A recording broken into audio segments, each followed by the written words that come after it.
ലൈംഗിക പീഡന കേസിൽ പിടിതരാതെ 9ാം ദിവസവും ഒളിവിൽ തന്നെ തുടരുകയാണ് രാഹുൽ മാങ്കൂട്ടത്തിൽ.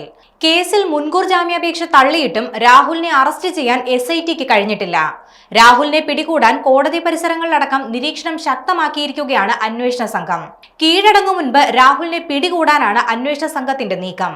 അവസാനമായി രാഹുലിന്റെ ലൊക്കേഷൻ ലഭിച്ചത് കർണാടക അതിർത്തിയിലെ സുള്ളിയിലാണ്. അതിനാൽ തന്നെ അതിർത്തി പ്രദേശങ്ങൾ കേന്ദ്രീകരിച്ച് പരിശോധന തുടരുകയാണ്. അതേസമയം കീഴടങ്ങാനുള്ള നീക്കം രാഹുൽ ഉപേക്ഷിച്ചെന്ന നിഗമനത്തിൽ SIT സംഘം എത്തിയതായും സൂചനയുണ്ട്.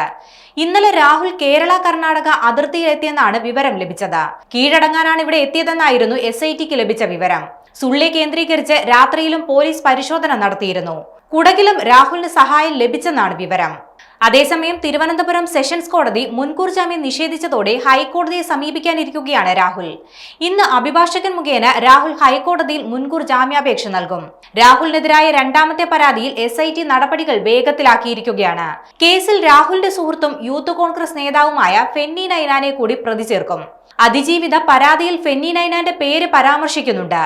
രാഹുൽ മാങ്കൂട്ടത്തിൽ ഹോം സ്റ്റേയിൽ എത്തിച്ച് തന്നെ പീഡിപ്പിച്ചെന്നും അവിടേക്ക് കൊണ്ടുപോകാനായി വന്ന രാഹുലിനോടൊപ്പം സുഹൃത്തായ ഫെന്നി നൈനാൻ ഉണ്ടായിരുന്നുവെന്നും കാർ ഓടിച്ചത് അദ്ദേഹമായിരുന്നുവെന്നുമാണ് അതിജീവിത പരാതിയിൽ പറയുന്നത്. പ്രതി ചേർത്താൽ അടൂർ നഗരസഭയിലെ 8ാം വാർഡിലെ UDF സ്ഥാനാർത്ഥിയായ ഫെന്നിക്ക് ഇത് തിരിച്ചടിയാകും. കേസിൽ എത്രയും പെട്ടെന്ന് പെൺകുട്ടിയുടെ മൊഴി രേഖപ്പെടുത്താനുള്ള നീക്കത്തിലാണ് അന്വേഷണ സംഘം. പരാതിക്കാരിയുടെ വിവരങ്ങൾ ലഭ്യമല്ലാത്തതിനാൽ പരാതി ലഭിച്ച മെയിൽ IDയിലേക്കാണ് പോലീസ് നോട്ടീസ് അയച്ചത്. മൊഴി നൽകാനാവുന്ന സമയവും സ്ഥലവും അറിയിക്കണമെന്നായിരുന്നു പോലീസ് അതിജീവിതയ്ക്ക് അയച്ച നോട്ടീസിൽ പറയുന്നത്. KPCC പ്രസിഡന്റിന് അതിജീവിത അയച്ച പരാതി വന്ന അതേ മെയിൽ IDയിലേക്കാണ് പോലീസ് നോട്ടീസ് അയച്ചത്. യുവതി സന്നദ്ധത അറിയിച്ചാൽ ഉടൻ തന്നെ മൊഴി രേഖപ്പെടുത്തും. പരാതിയിൽ പറയുന്ന ഹോം സ്റ്റേ കണ്ടെത്താനുള്ള നീക്കവും അന്വേഷണ സംഘം നടത്തുന്നുണ്ട്.